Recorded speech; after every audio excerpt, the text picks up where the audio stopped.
Anda ingat kan kita berdua waktu di istana dianugerahkan ya, oleh kepala negara setahun yang lalu ya. Setahun yang lalu. Bintang Mahaputra. Bintang Mahaputra. Terus presiden nyetop kan melalui protokol istana bahwa presiden pengen ngobrol. Dan setelah itu pengen konferensi pers. Yang lain disuruh pulang semua tuh. Kita cuma berdua, ada Pak Ma'ruf, kita berdua. Apa hari itu salah satu hiburan buat saya adalah karena presiden membuat statement. Kawan ini adalah kawan saya, ya. Kami berbeda pendapat, itu biasa berbeda. Saya membayangkan itu akan menjadi iklim dalam negara. Ternyata tidak gitu loh. Nah, itu yang agak aneh gitu loh.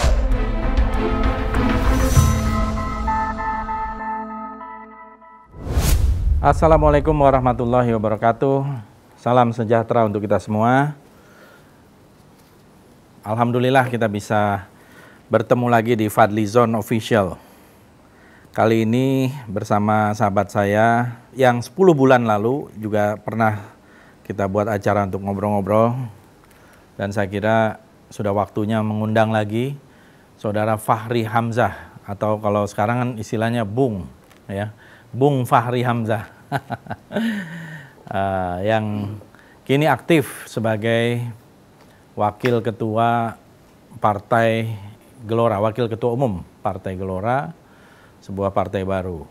Nanti bisa juga diceritakan mungkin suka dukanya membangun partai baru. Karena di era demokrasi pasti partai politik itu menjadi salah satu cara kita untuk berkompetisi di dalam pemilu.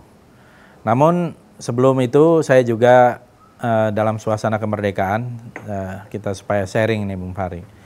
Current issues ya, artinya isu-isu aktual. Banyak kita di tengah pandemi ini ada PPKM, ada yang lain-lain ya, nanti kita mengalir aja. Tapi kita mulai dulu lah. Setelah 76 tahun kemerdekaan kita merasakan baru-baru ini majalah ekonomis mengeluarkan catatan kritis ya, bahwa indeks demokrasi kita semakin turun. Ya, kalau 2020 kita ini ada di ranking 102, sebelumnya di ranking 85, sebelumnya lagi di ranking 65. Jadi ini kemerosotan atau penurunan yang luar biasa drastis. Menurut Anda apa yang membuat demokrasi kita ini kok makin turun dan makin merosot tajam? Terima kasih Pak Fadli. Di tengah situasi suasana kemerdekaan, kita bisa kumpul lagi, ngobrol. Kebetulan saya memang lebih banyak pulang kampung, jadi jarang sekali ke Jakarta dan sebenarnya jarang sekali bicara isu-isu yang yang kekinian begitu. Saya lebih suka kontemplatif dan bercanda ya. Kemarin saya lihat malah motong kayu itu. Ya, aktivitas di kampung lah. Olahraga di kampung, motong kayu. Jadi ya, kalau ditanya isu-isu berat begini, saya kan sebenarnya sih ketika mau mendirikan partai politik itu kan memang sudah sadar ini akan ada krisis nih, gitu. Karena cara saya membaca dengan teman-teman ya tentunya ya, membaca situasi itu akan ada 3 level krisis yang terjadi gitu. Dan sepertinya memang satu persatu itu terjadi dan terlaksana. Yang pertama itu adalah yang saya sering sebut sebagai krisis naratif ini yang tadi Pak Fadli tanyakan. Jadi ada semacam amnesia terhadap makna demokrasi misalnya. Jadi orang itu lupa apa itu demokrasi. Dan memang begitulah demokrasi itu hilang. Jadi kalau kita membaca buku-buku yang menyoroti hilangnya demokrasi di era modern itu, kehilangannya itu diantara sebabnya adalah jatuhnya cita rasa kita tentang demokrasi itu. Atau kita bisa bilang amnesia gitu. Sehingga waktu misalnya Levitt itu menulis tentang How Democracy Die, itu salah satunya adalah itu tadi, hilangnya kesadaran dan cita rasa. Itulah yang menyebabkan munculnya tiran-tiran atau situasi non-demokratis justru di negara-negara yang merupakan hasil pemilu gitu. Jadi karena misalnya di Chili dulu ada Pinochet, ada di Peru dulu ada Fujimori, kemudian di Jerman malah yang tragis ada Hitler, ya, ada Mussolini dan lain-lain gitu. Kemudian di abad yang agak modern ketika muncul gelombang populisme kanan, itu muncul orang seperti Viktor Orban, ya kan, dan lain-lainnya lah, kira-kira begitu. Termasuk Donald Trump, ya, yang disorot sebagai kehilangan demokrasi karena Donald Trump tidak literate dengan dunia demokrasi itu sendiri, karena dia berasal dari tradisi bisnis keluarga gitu, sehingga cita rasanya tentang demokrasi itu hilang begitu. Dia ingin melakukan sentralisasi, Kongres mau diperlemah, kontrol rakyat mau diperlemah, ya kan. Dia tidak mengerti konsep konflik of interest dan sebagainya. Nah, ini yang menurut saya bisa terjadi di tempat kita. Di tempat kita ini ada semacam kekhususan, ya, menurut saya, ya, yang saya sering ulang, bahwa usia kita hidup dalam tradisi otoriter itu jauh lebih panjang daripada usia kita hidup dalam tradisi demokrasi gitu. Jadi kita ini pernah dipimpin oleh kolonial dalam waktu yang begitu lama, tidak saja tidak ada demokrasi, tapi kolonialisme, segregasi, penindasan dan sebagainya. Berikutnya kemudian kita merdeka, lalu muncul Orde Baru, muncul Orde Lama, lalu Orde Baru, dan baru kita masuk ke dalam reformasi dalam 20 tahun terakhir. Jadi usia kita dan kesadaran kita untuk menerima otoritarianisme itu cukup kuat. Sehingga apabila kita kehilangan demokrasi tidak terlalu sensitif gitu. Nah, orang luar yang punya alat ukur dia sensitif. Untung kita dibantu oleh orang luar bahwa hati-hati, demokrasi Anda mulai hilang gitu. Kita di dalam nggak sensitif. Sedikit orang sensitif, ya. Tapi kebanyakan kita tidak sensitif, itu diantaranya adalah karena memang usia kita hidup dalam tradisi non-demokrasi itu cukup panjang. Dan kadang-kadang non-demokrasi itu menjadi default mode kita. Kita masih berpikir dengan cara demokrasi. Atau paling tidak kalau ada kaum intelektual yang demokratis dan sebagainya, satu kakinya ada di alam non-demokrasi, satu kakinya ingin berdemokrasi. Ini krisis pertama yang kami katakan waktu itu, waktu kita mau bikin partai, dan ini akan terjadi dan betul-betul terjadi gitu. Saya nggak mau nyebut contohnya lah, sebab nanti dianggap tendensius, ya, tapi kira-kira pembacanya begitu. Yang kedua itu sebenarnya melemahnya kapasitas negara gitu. Negara demokrasi itu sebenarnya kapasitasnya diletakkan kepada seberapa besar pikiran yang berkembang dalam birokrasi dan politiknya gitu. Jadi misalnya kalau kebebasan itu mulai dihambat, maka apa yang kita pompakan ke dalam birokrasi dan politik kita itu, maka kualitas pikirannya rendah. Karena kita memompa kualitas pikiran yang rendah dalam birokrasi dan politik, ya kapasitas negara melemah. Ini yang menyebabkan kita tidak bisa menghadapi isu-isu seperti terorisme, narkoba, korupsi dan lain-lain lah, ya. Masalah-masalah yang berulang, ya kan. Data penduduk misalnya yang saya suka kritik, sampai hari ini kita bingung, ya. Data orang miskin, ya kan. Ada koreksi dan seterusnya. Ini kan soal-soal elementer yang kalau negara modern itu harusnya udah selesai. Tapi itu menandakan bahwa kapasitas negara untuk masuk ke sana itu rendah. Kenapa, Adi? Karena ide yang dipompakan itu bukan ide-ide yang terbaik. Nah, itu yang kedua. Sehingga ketika terjadi krisis naratif, lalu terjadi krisis kapasitas negara, itu akan berhadapan dengan, jadi negara itu begini, sulit kadang-kadang kita mengukur performance negara, karena negara itu organisasi yang kompleks. Gitu. Kalau kita lagi ngerjakan rumah, kita sewa tukang batu, performance-nya itu gampang kita ukurnya. Kita suruh dia susun batu, kalau satu batu yang disusun itu kita kasih dia 10.000, maka 10 batu yang dia susun kita kasih 100.000. Jadi reward dengan fakta dari kinerjanya itu nampak kasat mata. Tapi negara itu karena organisasi besar, kadang-kadang yang gagal pun bisa dianggap sebagai prestasi gitu. Itu problem kita di dalam membaca kapasitas negara. Nah, sekarang ini ada kesulitan kita membaca, seolah-olah kesulitan membaca kapasitas negara, sehingga masih ada orang dalam negara ketika kinerjanya itu turun, malah dia meminta kita untuk bertepuk tangan, memuji-muji. Padahal pada dasarnya kapasitas negara sedang melemah. Dan kapasitas negara itu kalau melemah yang nampak adalah masalahnya tambah banyak gitu. Paling tidak itu.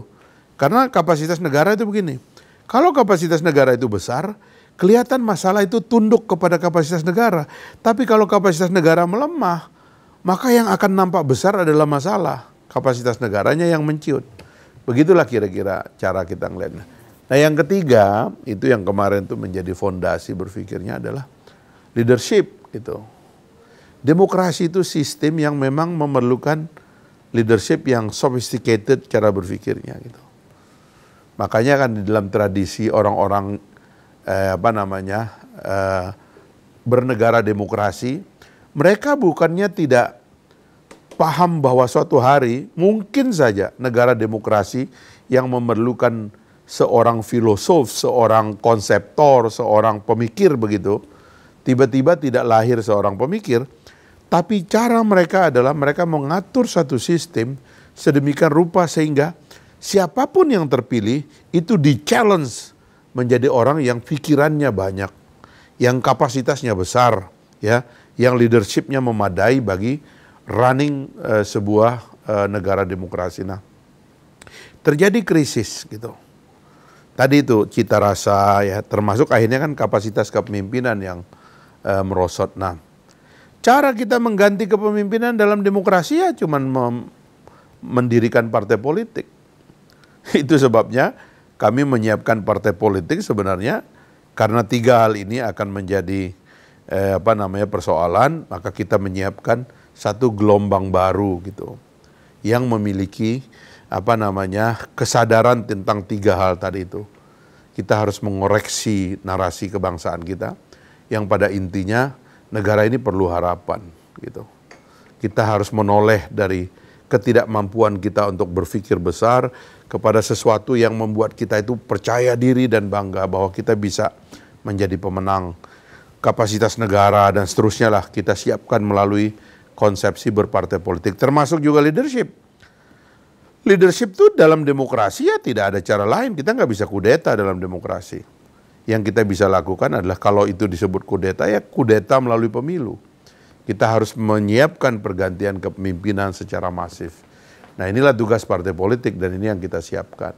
Iya, menarik ya. Jadi saya kira dari tiga level itu, narasi, kapasitas negara, dan leadership, saya kira memang ini yang semuanya tengah kita hadapi kan. Kalau saya lihat ini ya Bang Fahri, itu sangat ditentukan oleh leadership gitu, kalau kita bisa lihat. Karena seringkali kan perubahan itu dari atas. Ya. Jadi perubahan dari bawah biasanya agak lebih relatif lambat ketimbang perubahan dari atas. Atau istilahnya itu revolusi dari atas, revolution from above gitu ya. Jadi kalau kita mendapatkan pemimpin yang tepat, yang baik, yang benevolent, bahkan kuat ya, dianggap dulu kan seringkali kita diskusi strong leadership, weak leadership.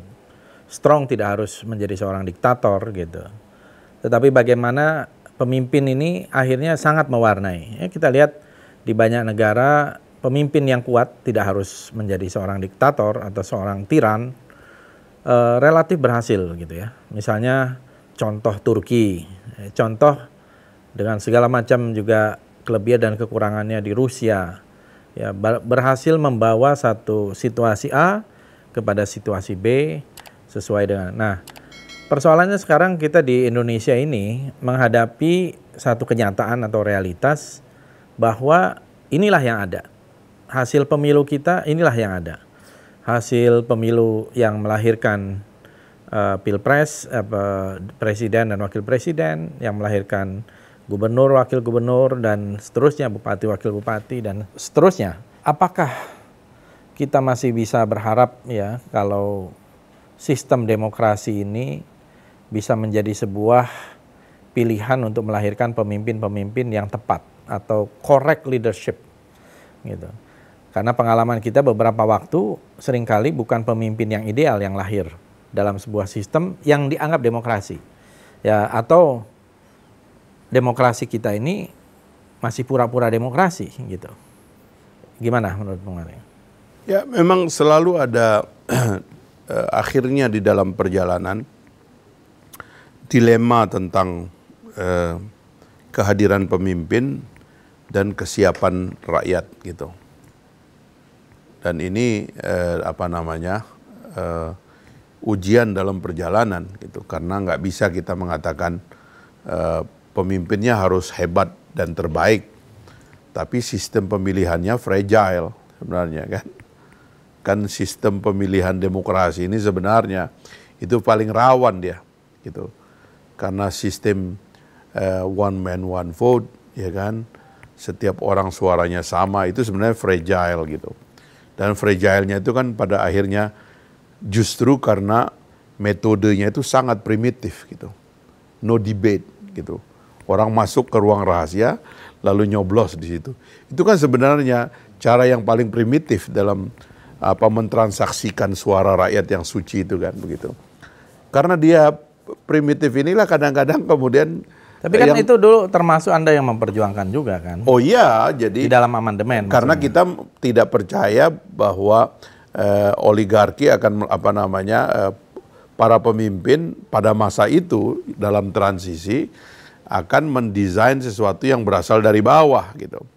Karena kan krisis kita di masa yang lalu kan sentralisasi. Jadi kalau saya menganggapnya itu sebagai pendulum, karena di sini dulu elitnya terlalu berkuasa, lalu terjadi penguatan negara, dan selalu ongkos dari penguatan negara itu kan melemahkan rakyat. Misalnya, teorinya begitu kan? Misalnya pemilihan presiden oleh MPR kan gitu. Nah itu kan dulu ya. Jadi akhirnya kita lepas pendulumnya kepada rakyat. Biarkan ini. Dan nggak boleh kita anggap salah juga. Iya, iya. Tapi kan kita sebagai bangsa kan sepanjang jalan kan juga harus melakukan rethinking, dan setelah pendulum ini kita lepas, kita bisa bilang kepada rakyat, ini loh yang terjadi gitu loh. Kalau ini kita biarkan gitu. Nah, tetapi kita kembali dulu kepada dilema ini gitu. Kita harus selalu kita harus selalu menganggap bahwa kita selalu punya dilema gitu. Nah, sekarang kita kan pertanyaannya adalah, setelah kita sampai di sini, kita memilih sistem atau kita memilih leadership, katakanlah seperti itu. Orang atau figur ya. Atau figur begitu. Kalau saya sih menganggap semuanya itu masih ada dalam alur konsolidasi sistem politik. Kalau kita mau perbaiki begitu. Ada koreksi terhadap sistem kita juga. Termasuk diantaranya adalah kekecewaan saya adalah karena interpretasinya dibikin keliru gitu. Misalnya, menurut saya konstitusi kita sedari awal menghendaki agar yang punya basis atau keterpilihan itu basisnya bukan popular vote, ya bukan suara terbanyak, tapi electoral vote. Makanya ada prinsip elektoral sebenarnya di dalam Undang-Undang Dasar, yaitu bahwa seorang itu harus terpilih mayoritas provinsi. Kalau kita mau menyempurnakan sistem ini, kita belokkan itu bukan mayoritas provinsi, tapi mayoritas tingkat 2 kabupaten kota gitu. Sehingga bukan dari 34, tapi dari 514 sesuai jumlah kabupaten kota gitu. Ini baru bisa ada jenjang elektoral, sehingga perimbangan suara antara Jawa dan luar Jawa menjadi lebih menarik. Ya. Karena menurut keyakinan saya, para pendiri bangsa ini sejak awal memang memikirkan bahwa perimbangan pusat daerah itu adalah roh dari bangsa Indonesia. Tidak boleh Jawa dominan, tidak boleh Jakarta terlalu dominan, tapi ini harus ada spread keluar Jakarta, keluar Jawa, dan itu ditentukan oleh basis elektoral yang lebih melebar gitu loh. Nah ini kan sebenarnya pikiran yang harus diperbaiki gitu. Kalau kita mau masuk ke parlementer seperti pasca kita kemerdekaan dulu, ya bahkan itu nampak basisnya itu lebih meluas karena sistemnya parlementer. Rakyat hanya memilih anggota parlemen, nanti anggota parlemen memilih Perdana Menteri berdasarkan kemenangan koalisi. Disitulah banyak orang-orang Sumatera menjadi Perdana Menteri. Ya kan? Karena basisnya adalah pemilihan itu di parlemen.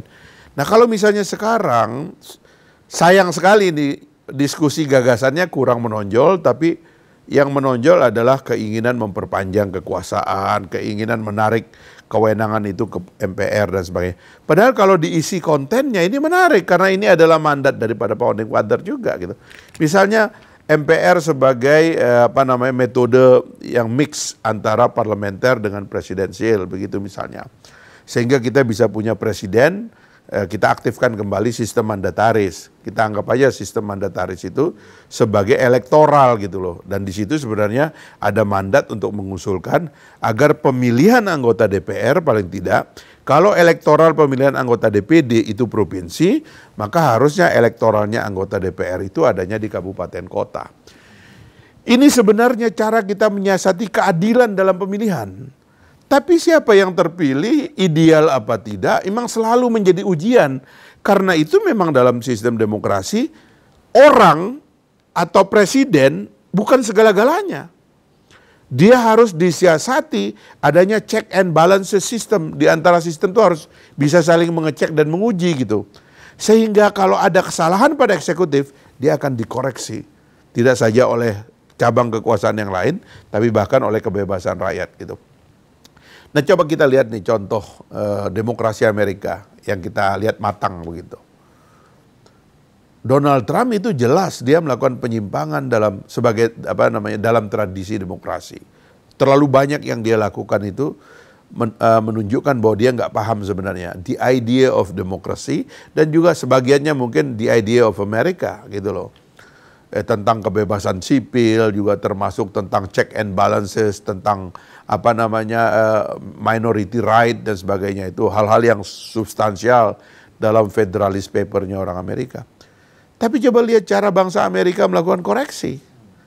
Dia koreksi kan di dalam elektoral tuh, ya kan, pertarungannya itu kan.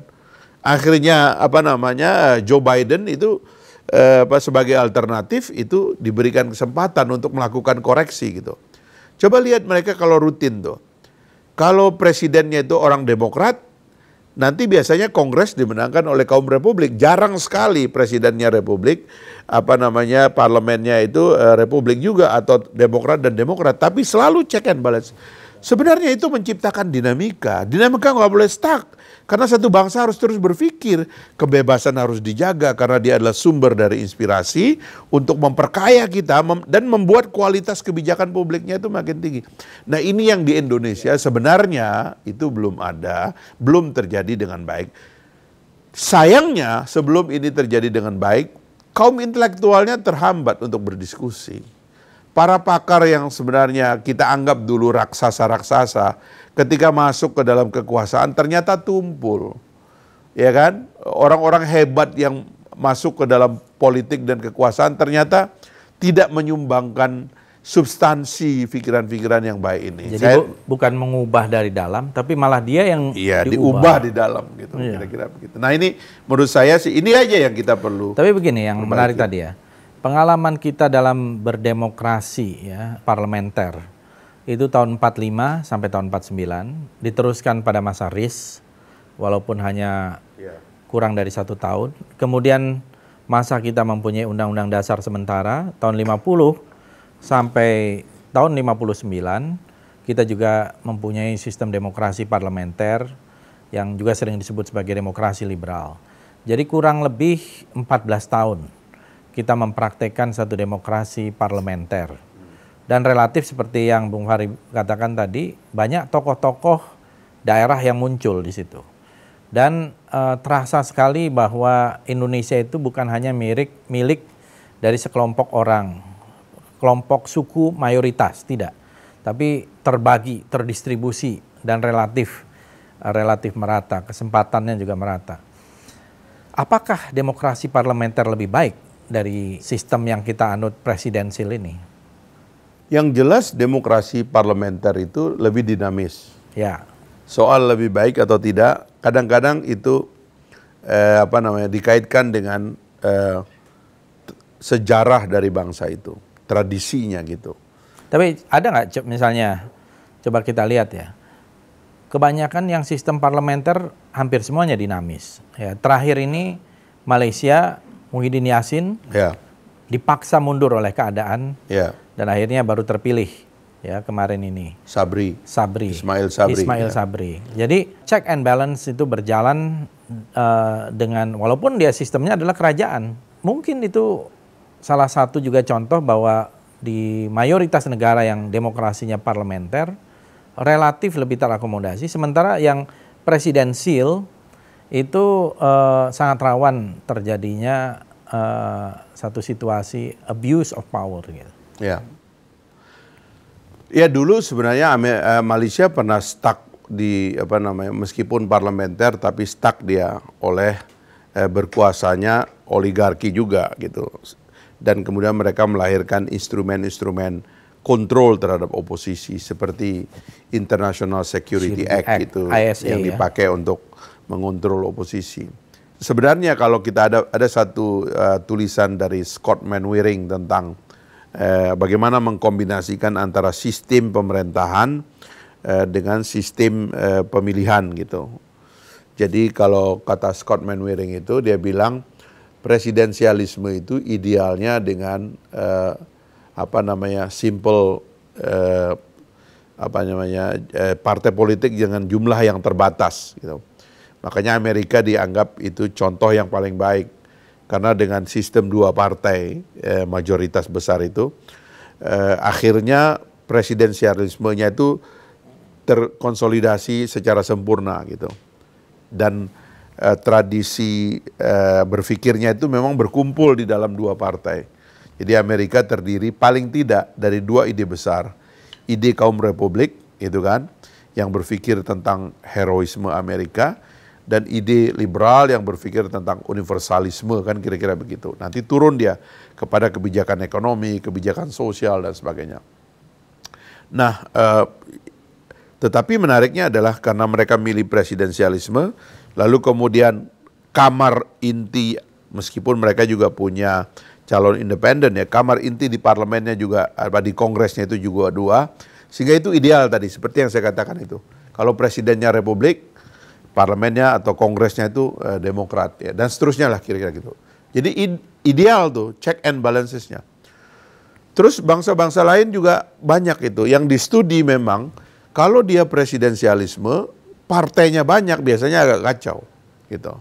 Maksimal disebutnya itu 5. Di Amerika Latin dia bilang itu banyak negara kacau itu gara-gara presidensialisme dan multipartisme. Dia bilang kalau multipartisme sebaiknya itu sistemnya itu parlementer. Kenapa? Karena dalam parlementer partai politik diikat dalam koalisi sejak awal. Sehingga ketika dia membentuk majority dalam kontrak itu dia stabil ke belakang gitu karena ada kontrak. Sementara dalam dalam presidensil tidak ada yang namanya koalisi. Karena pada dasarnya presiden berkoalisi dengan rakyat, parlemen juga kongres berkoalisi dengan rakyat. Makanya saya menemukan satu istilah yang jarang dipakai itu, bahwa presidensialisme itu punya nama lain namanya kongresionalisme. Kenapa disebut kongresionalisme juga presidensialisme? Karena dua-duanya dipilih oleh rakyat. Jadi tidak ada koalisi sebenarnya. Presiden tidak perlu takut untuk merekrut partai politik masuk ke dalam kabinetnya supaya parlemen tenang, tidak. Karena parlemen nggak bisa dibatasi oleh eksekutif gitu loh. Nah, ini adalah pilihan-pilihan yang menurut saya yang penting kombinasinya ideal. Kalau kita sudah memilih presidensialisme seperti sekarang, lalu kemudian partai politiknya banyak, kalau menurut saya ya sistem perwakilan yang berjenjang itu bisa lebih baik karena itu bisa menciptakan stabilitas yang lebih yang lebih real gitu loh, bukan karena intimidasi seperti yang terjadi sekarang kan. Partai politik banyak, ya kan? Presiden menang sendiri sebenarnya pada dasarnya. Karena presiden dipilih rakyat, yang dicoblos tuh presidennya. Dalam kartu suara presiden itu tidak ada partai politik di situ sebenarnya. Sehingga waktu rakyat milih dia nggak mempertimbangkan partai politik pada dasarnya. Tapi jangan presiden ketika dia berkuasa dia menimbangkan terlalu banyak partai politik. Sehingga partai politik itu diiming-imingi dengan jabatan, komisaris, menteri dan sebagainya. Ini salah, ini penyimpangan menurut saya gitu. Ini yang harus diperbaiki ke depan. Artinya itu praktek parlementer di dalam presidensial. Bisa dibilang begitu. Dan masalahnya juga akhirnya menumpulkan fungsi legislatif, fungsi check and balances, karena seolah-olah menyatukan bahwa apa yang terjadi koalisi di dalam eksekutif, padahal ini kan hanya pengusung. Padahal istilah koalisi tidak ada sebenarnya. Istilah itu kan... Koalisi itu kan sebenarnya dikaitkan dengan ideologi penyelenggaraan pemerintahan atau program penyelenggaraan pemerintahan. Kalau ini kan simply tiket. Tapi kan persoalannya yang simply tiket tadi itu, tetap saja orang mengira dan mempersepsikan dan bahkan dipraktekkan bahwa itu adalah bagian dari pendukung dan pengusung yang mempunyai platform yang sama. Karena partai-partai politik ini kan kemudian menyusun visi bersama yang diterima oleh kandidat, oleh calon presiden. Ini yang mungkin dianggap menyimpang dari maksud yang sesungguhnya itu. Karena tiket tadi itu juga dibatasi kan dengan 20% syarat yang begitu berat, ya. Akhirnya perjuangannya itu seolah-olah betul ini perjuangan dari partai politik, bukan dari rakyat yang memang berkehendak untuk memilih calon pemimpinnya. Ya itulah ya, makanya kan sebenarnya itu tidak tercermin kan sebenarnya. Partai politik yang mengusung atau memberikan tiket sebenarnya tidak tercermin pada ideologi yang dikembangkan atau program yang dikembangkan oleh calon presidennya gitu. Karena partai politiknya banyak sementara calon ini kan tidak banyak gitu kan. Dan satu yang kedua ketika dia ditarik ke dalam kabinet begitu, kadang-kadang kabinet itu kan karena bukan merupakan pembagian yang sempurna, ya kan, lebih banyak orang yang non partai politik. Bagaimana bisa disebut kabinet ini adalah kabinet partai politik? Karena pada dasarnya presiden punya hak untuk memilih siapapun yang dia mau. Makanya sebenarnya kalau kita bisa mendefinisikan sistemnya ini secara lebih clear dari awal, kerancuan berikutnya itu bisa kita hindari gitu. Makanya saya sering mengatakan kan, dalam presidensialisme, presiden tidak boleh menimbang partai politik. Tetapi kesadaran itu juga harus kembali kepada partai politik. Partai politik tidak boleh menganggap pejabat yang terpilih sebagai tentakel-tentakelnya di dalam kekuasaan. Dia sudah diserahkan gitu loh. Dia nggak boleh kemudian menjadikan mereka-mereka itu sebagai perahan begitu, yang sering terjadi. Nah itu harus kita putus. Eksekutif di tingkat 2, bupati wali kota ketika dipilih ya dia adalah bupati wali kota. Partai politik bisa memboikot, dia tetap akan menjadi bupati wali kota, dia tidak bisa dijatuhkan. Gubernur begitu, presiden begitu. Nah ini yang waktu itu saya usahakan agar di partai politik begitu. Karena dalam kongresionalisme tidak ada kontrol terhadap anggota DPR. Tetapi sayangnya dalam sistem politik kita, anggota DPR dianggap wakil partai, bukan wakil rakyat. Padahal partai politik hanya mengusulkan, rakyat boleh pilih, boleh tidak. Buktinya ada yang dipilih, ada yang tidak. Yang sudah dipilih oleh rakyat mendapatkan jatah suara rakyat yang suci itu, maka kuatlah dia karena daulatnya kepada daulat rakyat, bukan daulat partai politik. Nah yang begini sebenarnya harus diperbaiki. Anda udah nulis buku kan? Sudah saya tulis buku tentang itu. Daulat partai versus daulat rakyat. Ya. Saya kira benar bahwa wakil rakyat dipilih karena pemilu dan partai politik yang membuat list dari calon-calon itu. Dan ini yang saya kira menjadi juga satu problem yang ke depan harus diselesaikan. Sejauh mana wakil rakyat itu bisa mewakili rakyat. Karena kalau wakil rakyat hanya mewakili partai dan partai kemudian ditentukan oleh cara berpikir koalisi tadi, saya kira demokrasi kita ini akan menjadi demokrasi yang muter-muter di situ-situ saja. Dan akan berulang. Intinya kita harus tahu lubang kita di mana. Ibarat sebuah ember bocor gitu kan. Sistem bernegara juga demikian. Kita harus dengan hati ikhlas melihat ada bocor di sini. Dan kita harus sadar kebocoran ini harus ditutup. Nggak boleh kita mengatakan, ini kebocoran ini menguntungkan saya, ngapain ditutup. Nggak boleh begitu, karena kita harus melihat kepentingan yang besar. Partai politik itu diantaranya, karena tidak ada pemikiran tentang misalnya bagaimana membiayai partai politik.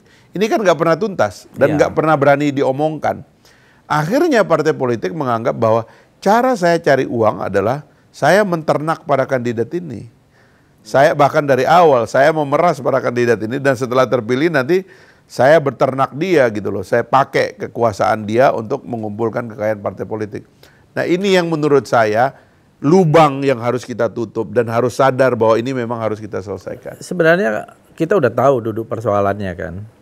Lubang ini adalah political financing. Ya. Political financing itu atau pemberian anggaran kepada partai politik sudah banyak dipraktekkan juga di negara-negara lain. Dan kita juga sudah waktu sama-sama wakil ketua DPR kita sama-sama mengusulkan juga perlu ada satu political financing yang memadai, yang proporsional gitu ya. Sebenarnya sudah ada, tapi sedikit sekali, masih jauh dari idealnya gitu. Yang saya lihat di Meksiko itu mereka memberikan anggaran jumlah tertentu, 30% dibagi secara merata dan 70% dibagi secara proporsional melalui pemilihan. Jadi equally 30%, proportionally secara proporsional 70% dari perolehan suara. Sehingga akhirnya partai politik tidak pusing dan tidak perlu beternak dari anggota legislatif, dari daerah maupun dari calon-calon yang akan diusulkan karena anggarannya cukup. Dan inilah yang menurut saya ke depan ini menjadi PR. Dan sebenarnya kan kalau mau mengubah kan gampang. Kalau presidennya mau gitu ya, merubah ini dengan DPR, kalau DPR sudah pasti mau karena itu perwakilan dari partai politik. Tapi Menteri Keuangan menyiapkan gitu anggaran ini sehingga kemudian bisa tertutupi dan orang tidak bisa lagi dengan mudah mencari dalih gitu ya, bahwa tidak ada political financing di dalam partai itu. Sehingga suara rakyat betul-betul ada. Ini kan suara rakyat semakin hari semakin tereduksi dengan suara rakyat yang ada di sosial media. Masih untung ada sosial media. Bayangkan kalau nggak ada sosial media atau media sosial, saya kira benar-benar hilang gitu ya. Ya kalau bicara political financing sebenarnya teorinya kan sudah ada dan itu sudah lama juga. Jadi kalau kita melihat itu paling tidak ada 3 metode pembiayaan kan. 1, dibiayai oleh negara 100%. Kedua, dibiayai oleh rakyat 100%, seperti di Amerika Serikat, ya kan. Yang ketiga itu sistem hibrid, kombinasi gitu. Pada ketiga-tiganya itu yang penting adalah adanya audit gitu. Nah saya lebih cenderung kalau untuk di Indonesia, hybrid dong. Kalau nggak hybrid, saya memakai negara gitu. Tapi selama ini orang selalu mencela dan diantara misleading dari banyak kaum intelektual di sini adalah menganggap bahwa negara membiayai partai politik itu sebuah dosa gitu. Biarin, ngapain mereka, nanti mereka korupsi juga. Nggak gitu cara berpikirnya. Ini antara telur dan ayam juga begitu. Karena pada dasarnya begitu seorang pejabat publik, pada dirinya masuk sumber pembiayaan yang tidak jelas, maka pasti nanti di ujungnya tidak jelas. Jadi kita harus membersihkan sumber pembiayaan politik dari awal, barulah kita bisa mengontrol perilaku politik di ujung. Relatif kita bisa kontrol, karena clear di sini begitu. Seorang anggota Kongres di Amerika Serikat dibiayai oleh pembiayaan lobby-lobby oleh rakyat. Tapi karena ada undang-undang lain yang mengaturnya lebih ketat, misalnya itu hanya boleh dipakai untuk kampanye, nggak boleh untuk kepentingan pribadi lainnya. Itu dikontrol auditnya. Dan kalau tiba-tiba dia ada pakai untuk kepentingan pribadi, berbahaya sekali. Dia bisa kena tuntutan etik di Kongres misalnya kayak begitu. Dia bisa dipecat gara-gara itu. Nah hal-hal seperti ini sebenarnya is about system. Problem kita ini, bangsa kita ini kan punya masalah dalam melihat gambar besar. Saya sering mengatakan bahwa kita itu punya masalah, ada 3 masalah pokok ada 3 masalah teknis ya. Di masalah pokok itu kita itu problem pertama adalah susah melihat gambar besar dari persoalan. Sehingga suka muter-muter di situ-situ aja. Yang kedua itu kurang dalam gitu. Sehingga kalau berpikir itu tidak tuntas, tidak radikal begitu. Dan yang ketiga ini yang berat ini feodal. Feodalisme di kita itu agak meracuni gitu. Saya tertarik sebenarnya Bung Fadli mengomentari konferensi pers pejabat kepolisian yang mengatakan presiden tidak berkenan kita mengejar-ngejar orang yang menghina dia itu loh. Yang soal mural. Ya soal mural dan mungkin dan lain-lain begitu. Iya, iya. Saya tuh bingung ya. Kan kalau presidennya bilang begitu, itu berarti ada proposal dari penegak hukum untuk melakukan pengejaran terhadap kritikus presiden dan itu tidak bersumber dari hukum. Iya. Tapi bersumber dari cita rasa. Iya, dan menurut saya cita rasa ini yang saya sebut sebagai feodalisme gitu. Cara kita melayani kekuasaan dalam negara kita itu namanya feodalisme. Asal Bapak senang, ya kan, menjilat ke atas, menginjak di bawah, ini semua kultur kita ini gitu. Yang jelek ini yang utama tadi. Yang teknis itu begini. Kita itu punya masalah dalam perencanaan, dalam pelaksanaan dan dalam mengukur kinerja. Iya. Kalau berencana itu kita kurang mengerti perencanaan, kita tiba masa tiba akal. Yang kedua saya sering katakan pelaksanaan itu kita tidak bisa membedakan antara sibuk dan sukses. Dan yang ketiga adalah kinerja itu citra kita sering anggap sebagai kinerja. Ini rangkuman saya ya tentang keadaan bangsa kita. Semua lubang ini harus ditutup, harus dicari jalan keluarnya. Karena itu diantara yang harusnya kita lakukan itu adalah desain sistem. Ini yang nggak tuntas. Sebelum yang 3 itu, Bung Fahri, saya kira dari penguasa sendiri, itu kan seharusnya ketika kita memilih itu, harus ada dong apa dia punya pemikiran, vision, dan sebagainya. Karena itulah yang melahirkan perencanaan, pelaksanaan, dan juga performance, mengukur performance atau evaluasi terhadap pelaksanaan. Dia punya pemikiran apa, punya mazhab apa, punya dalam membangun masyarakat ini gitu. Dan itu menurut saya yang mungkin juga kurang dari mulai pemikirannya. Dalam demokrasi kita nggak bisa nuntut yang begitu, sebab itu adalah kompensasi gitu. Kadang-kadang yang naik ini adalah tim. George Bush memimpin Amerika yang junior ya, memimpin Amerika 2 periode. Setelah dikorek-korek sebenarnya kawan tuh nggak ada pikirannya gitu. Tapi dia punya strategic thinker dan juga operator yang kuat. Sehingga dia bisa berkuasa 2 periode dan efektif. Iya, iya. Tidak ada masalah, misalnya. Ya. Masalahnya kan di kita ini, kita nggak tahu ini ya ini kan suka seperti terjadi banyak hal yang tidak nyambung begitu. Rencana yang tidak dieksekusi, ya kan? Pikiran yang tidak dilaksanakan.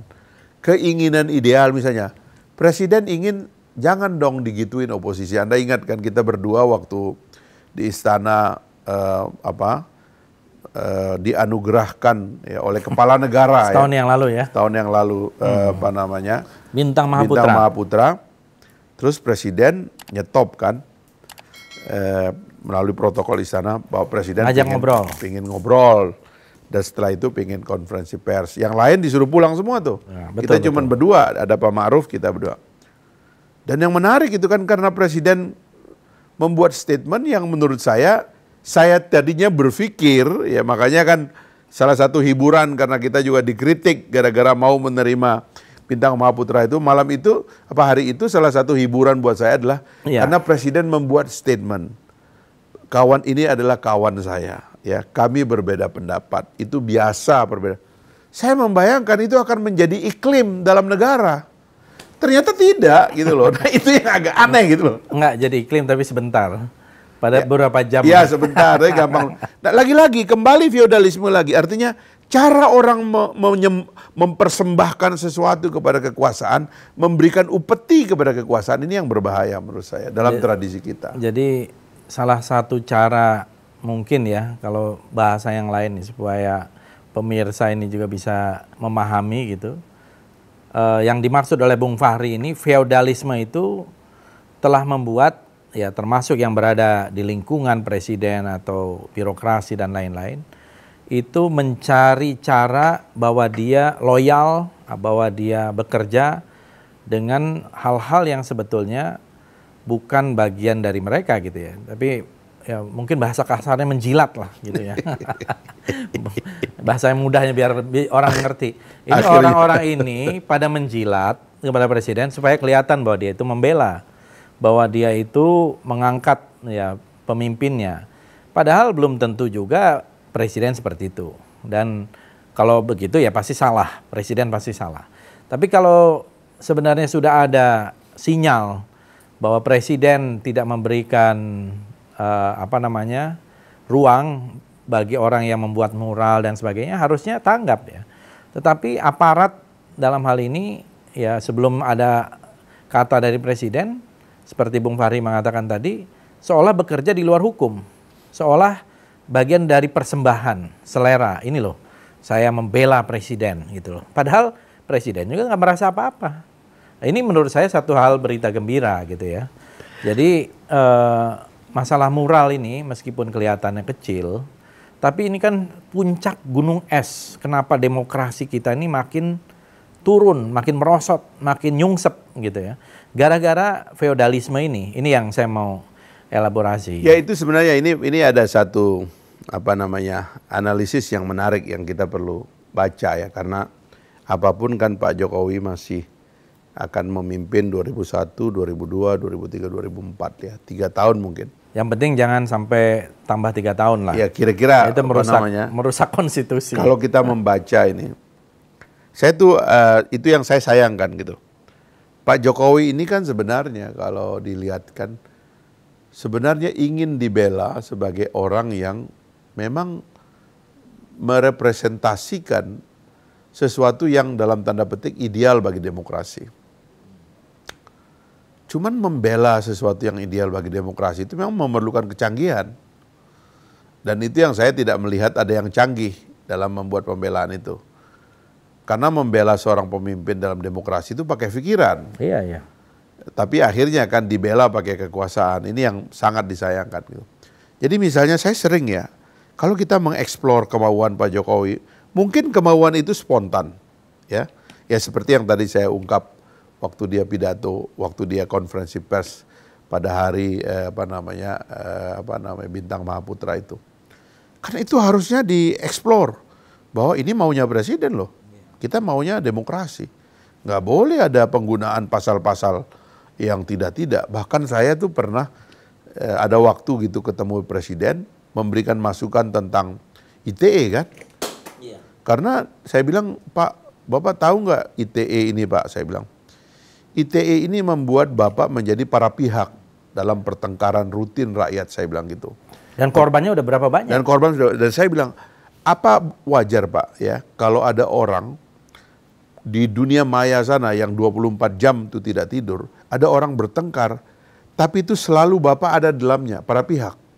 Kalau orang itu nanti tidak diproses, maka di sana akan mengatakan itu kan karena orangnya presiden. Kalau ada orang diproses itu kan karena musuhnya presiden. Urusannya apa Pak? Kenapa Bapak harus terlibat? Itu gara-gara ITE.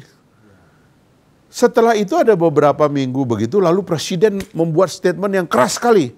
Kalau undang-undang ITE ini sudah merugikan, saya minta ini dihentikan. Saya bayangkan ini udah dia tangkap ini. Dan saya membayangkan ini aparat akan bekerja kan. Udahlah kita tinggalkan ini ITE ini. Ya kan mengorban.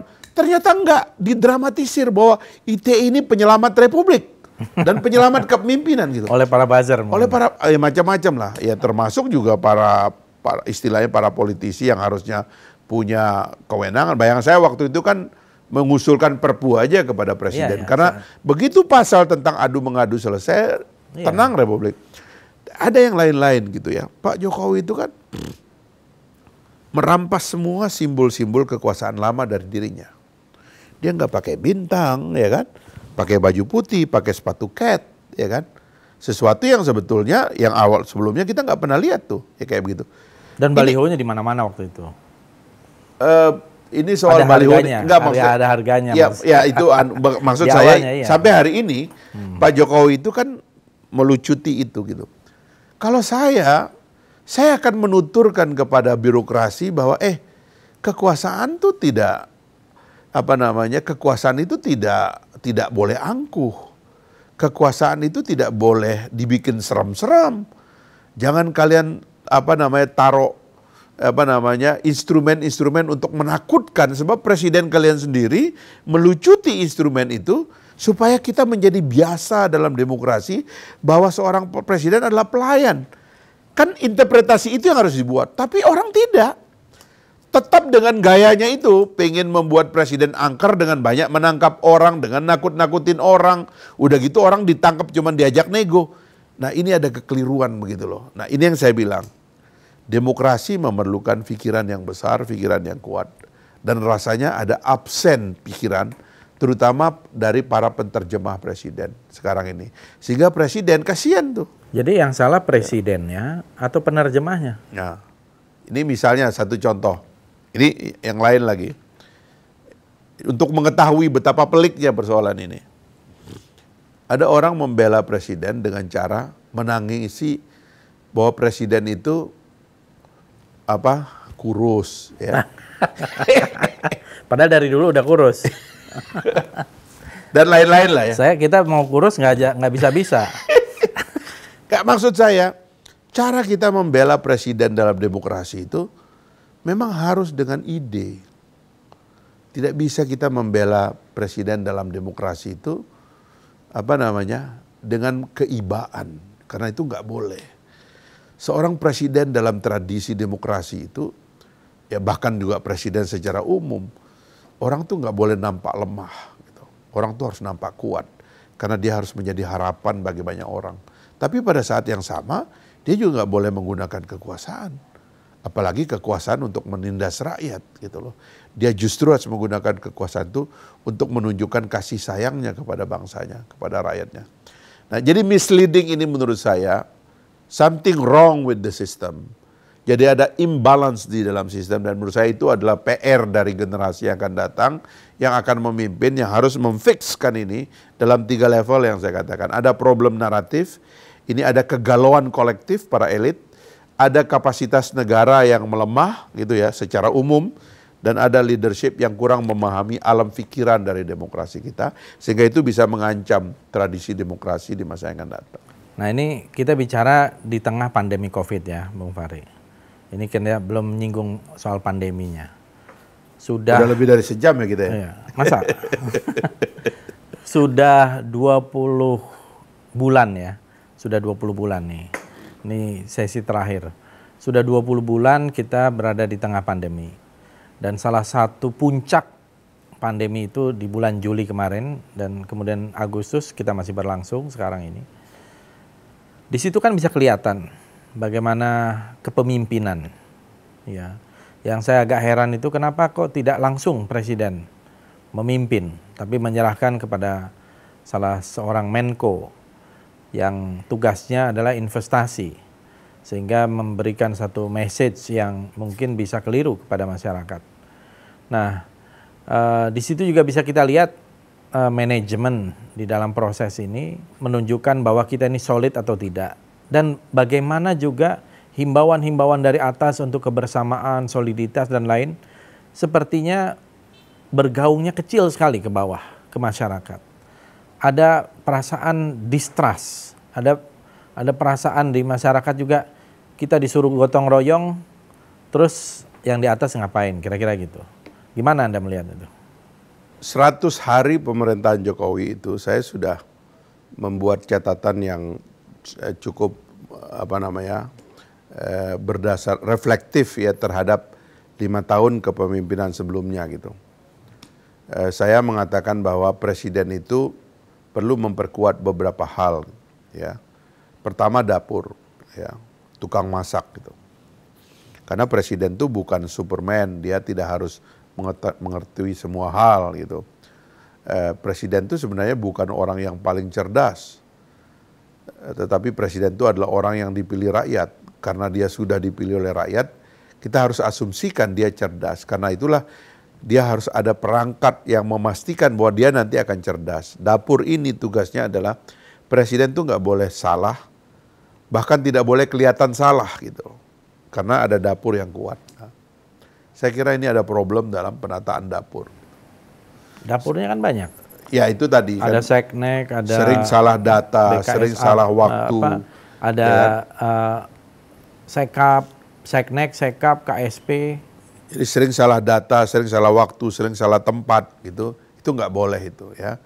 Presiden tuh harus nampak sophisticated dalam soal-soal kayak begitu gitu. Ya adegan-adegan yang keliru itu sering sekali kan tampil begitu. Kan harusnya presiden dilerai. Sebab itu akan mendatangkan cemoohan orang dan itu membuat jatuhnya wibawa kepala negara gitu. Nah, setelah dia punya dapur yang tukang masak yang bagus, saya bilang yang kedua dia perlu banyak operator gitu. Operator itu orang yang men-take over. Sebab di dalam Undang-Undang Dasar disebutkan juga menteri itu misalnya, itu bukan pejabat tinggi biasa. Menteri adalah presiden sektoral. Karena itu dia harus mengambil tanggung jawab penuh. Nah ini kan kelihatan ini mohon maaf ini lagi-lagi kultur feodal ya. Kan banyak yang nggak berani ngambil tanggung jawab. Tapi nggak perlu minta maaf. Mungkin itu sumber dari kegalauan presiden juga. Iya. Kenapa orang ini nggak ngambil tanggung jawab ya? Menteri yang bertanggung jawab kesehatan misalnya tidak take over. Menteri tanggung jawab ini tidak take over. Akhirnya disuruh orang lain. Akhirnya ini kan menciptakan anomali baru di dalam sistem. Itu yang kedua yang saya katakan. Nah yang ketiga itu yang saya katakan yang terakhir itu, presiden perlu punya penasehat yang top gitu. Dan penasehat itu benar-benar penasehat, artinya orang yang dengan presiden itu nasihatnya dipakai, bukan embel-embel.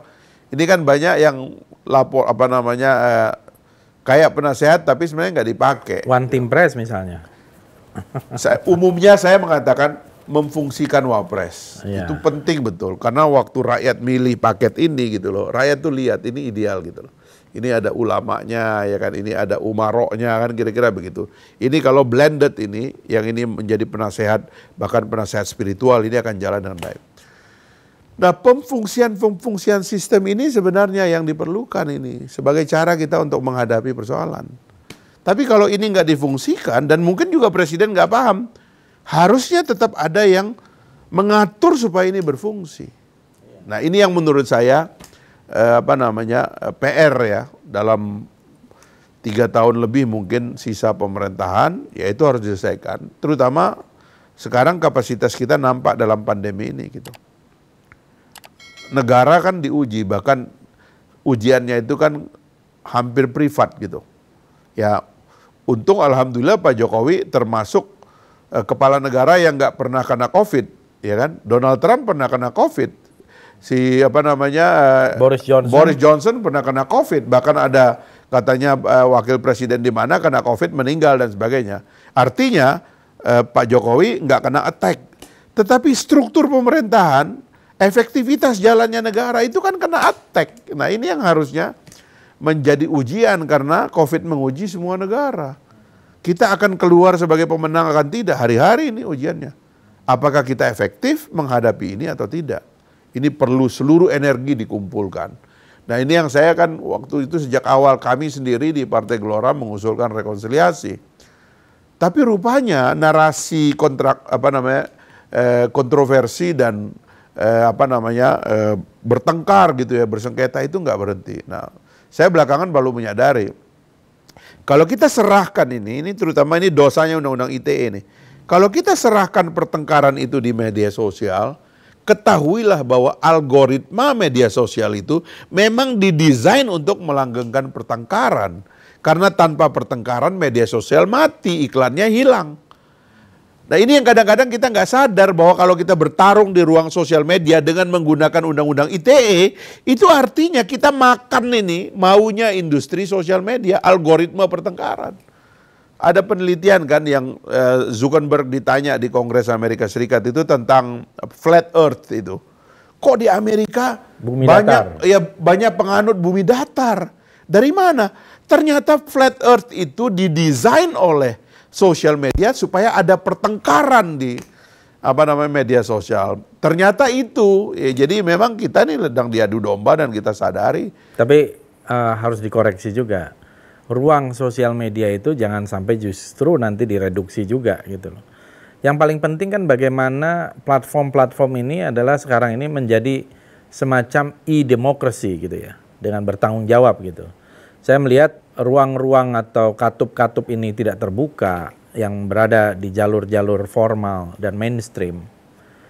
Ternyata dalam banyak sisi sosial media berperan luar biasa. Misalnya ketika vaksin berbayar, di sosial media ramai penolakan, akhirnya tidak jadi. Terakhir kemarin kita ada social eksperimen juga, ya artinya saya termasuk di antara banyak netizen yang menggugat soal lomba BPIP. Bagaimana BPIP membuat tema hormat bendera menurut hukum Islam, lagu Indonesia Raya menurut hukum Islam. Ini kan tema-tema yang harusnya dilakukan tahun 1928 ya. Kalau menurut saya BPIP itu ciptaan dari algoritma sosial media. Gitu loh. Iya. Jadi dia memang disokong untuk menjadi kontroversial, ya kan? Dan itu cost-nya adalah kebebasan kita. Makanya saya kan mengusulkan agar undang-undang ITE itu dibatalkan supaya perdebatan seperti ini tidak perlu diadili gitu loh. Iya. Tidak perlu kita menjadi korban hukum karena berbeda tapi pendapat. poinnya Bung Fahri, ternyata sosial media lebih berperan melakukan check and balances ketimbang lembaga-lembaga Ya, formal. tapi akan lebih ideal kalau sosial media tanpa undang-undang ITE. Itu akan lebih ideal lagi. Iya. Nah, akan lebih ideal lagi. Jadi kita melihat sebenarnya Presiden punya peran yang luar biasa. Kalau mungkin penasehat-penasehatnya bisa mengarahkan ya agar intervention. Ya. Saya selalu mengatakan how to get institution right, bagaimana institusi ini benar, how to get intervention right gitu. Bagaimana intervensi juga benar gitu. Jadi kan harusnya ini sabdo pandito ratu ya kalau kita melihat dalam filosofi Jawa itu apa yang menjadi ucapan presiden harusnya bisa bergerak, ucapan-ucapan yang baik gitu. Tadi jangan mengkriminalisasi orang yang bikin mural. Jangan ini. Nah, ini kan harusnya tapi ternyata omongan presiden pun tidak jalan. Itu kalau kita lihat. Dan seolah-olah bekerja sendirian, seolah-olah begitu. Dan banyak kegiatan-kegiatan yang menimbulkan kontraproduktif gitu ya dari kacamata komunikasi politik. Misalnya membagi-bagi beras, ini kan ini yang lama gitu ya. Sebenarnya gitu, saya lihat presiden sendiri bisa mengubah ini dalam waktu singkat, dalam ibaratnya beberapa lembar kertas gitu ya, dengan keputusan-keputusan yang tepat, memfungsikan semua. Kalau staf khusus itu nggak berfungsi ya udah dibubarkan aja sekalian gitu ya. Nah, cari orang-orang yang terbaik gitu, crème de la crème, yang otaknya itu memang bisa menghasilkan pemikiran-pemikiran yang besar, yang visioner, yang bisa mendetek. Yang saya khawatirkan ini tidak terjadi gitu. Saya kira ini yang perlu kita sampaikan dan mudah-mudahan terjadi perubahan dalam waktu dekat. Kalau tidak, saya khawatir gitu. Daya rekat kita ini, apalagi kemudian bagian dari feodalisme tadi kan ada keinginan untuk 3 periode. Bagian dari feodalisme itu juga menginginkan pemilu ditunda, katanya ini pandemi belum beres dan sebagainya. Ini menurut saya ancaman bagi disintegrasi bangsa gitu. Ya itu upeti-upeti kepada presiden lah. Yang harusnya memang kita sensitif untuk melihat kepentingan besar kita apa sebenarnya. Tapi ya sudahlah, artinya malam ini sebenarnya kita banyak membicarakan banyak hal yang memang menjadi pertanyaan banyak orang. Saya yakin ini akan rame ini, banyak yang menonton ini. Jangan dihabisin. Tapi nanti ini saya mau nanya. Biar penasaran dulu. Apa Anda nggak rindu menjadi anggota DPR lagi? Biar bebas. Kita tarung nanti 2024. 2024 ya. Insya Allah. Ya, mudah-mudahan. Terakhir, kalau ada satu kata yang bisa menggambarkan Pak Jokowi, kira-kira kata apa itu?